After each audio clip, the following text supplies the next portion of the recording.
On the last part, Grandpa Gohan invites Cell over for dinner because Cell had saved his life. Because Cell actually rather enjoyed Grandpa Gohan's company and the nice food he served, Cell actually comes back to visit almost every single week. Obviously, this doesn't just mean Cell is gonna turn good, like immediately. In fact, after Cell leaves, he continues committing mass genocide, absorbing tens, thousands more people. However, throughout his interactions with Grandpa Gohan and Kid Goku, Cell was changing for the better. Cell also began training Goku as he wanted Goku to give him a good fight in the future. However, someone had already witnessed Cell massacre thousands of people and would no longer stand idly by. However, he knew he was no match for Cell. This person was none other than the Guardian of Earth Kami. Kami nods to Popo, trusting him to safeguard the lookout as he jumps off, heading to a certain island in the sea. He was gonna pick up a certain technique, one that didn't need him to be on par with Cell in terms of power. On this part, a conflict between Kami and Cell shall soon arise. How will this fight go? And exactly what type of idea does Kami have up his sleeve?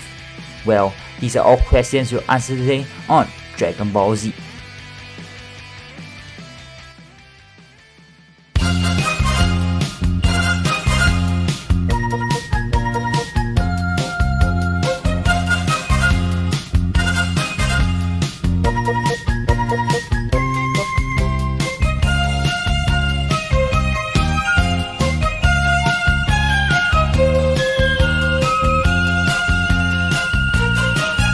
A full year goes by.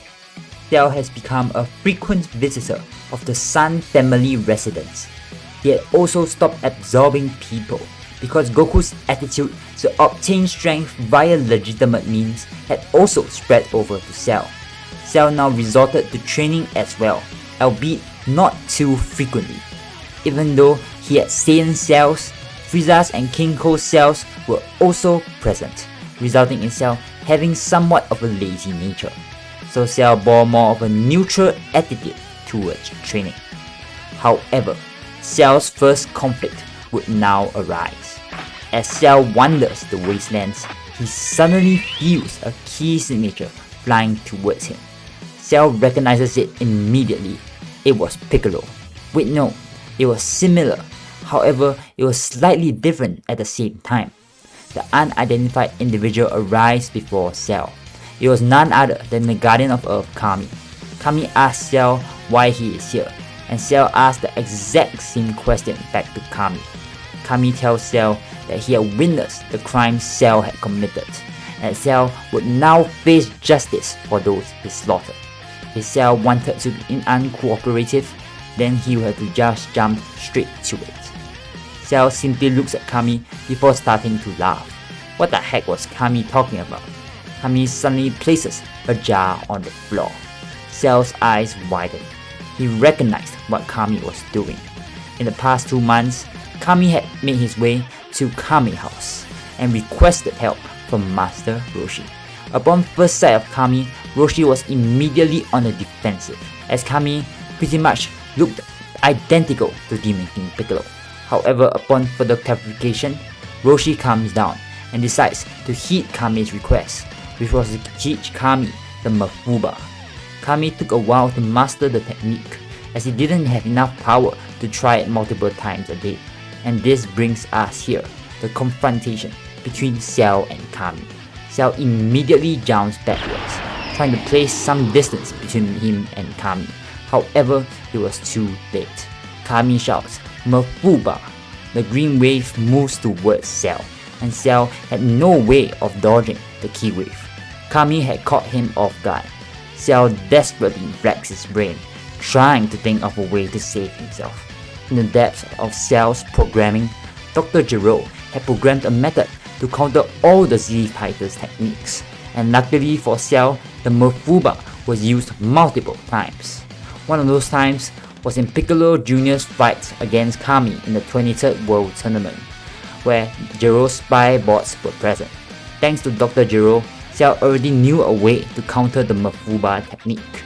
He just had to delve deeply into himself to find the solution, and that's what he did. Cell concentrates. Time slows down as Cell searches for a way to counter the Mafurba. As the green wave starts to reach Cell, Cell opens his eyes. Just like Piccolo Jr. had done to Kami in the 23rd Tenkaichi Budokai, Cell uses the Mafurba reflecting technique and reverses the technique back onto Kami. Now it's time for Kami to panic, as Kami was swept up in his own ki wave as he struggles. However, this was all futile. Cell directs the Mafurba into the jar, then closing it, sealing Kami inside. Cell picks up the jar, not sure what to do with Kami. He could just keep Kami inside the jar and keep the jar as a keepsake, and that's what Cell decides to do for now. Cell swallows the jar, keeping Kami inside him just like what Piccolo Jr. did in the 21st World Tournament. Meanwhile, on the lookout, Mr. Popo witnesses everything happened. It was tragic. Kami had failed, and now it was up to him. Kami's hopes laid on him. While Kami was learning the Mafurba, he had advised Popo to collect Dragon Balls. Kami wasn't dead, only sealed away, so the Dragon Balls were still active. However, Popo was hesitant. Popo looks at the rice cooker beside him before sighing. He couldn't deny Kami's final wish. Mr. Popo calls forth Shenron as the skies turned dark. Cell immediately turns his head to look at the sky. He knew what had just occurred. He didn't think the Dragon Balls could do anything to him. However, he would take no chances. Cell immediately leaps up in the air, leaps forwards at high speeds, flying towards the lookout. However, Mr. Popo had already stated his wish to the dragon, as the Dragon Balls scatter once again. What wish did Mr. Popo make? Will Cell be in any trouble? And why is there a random rice cooker beside Popo? Well, these are all questions we'll answer in the next part on Dragon Ball Z.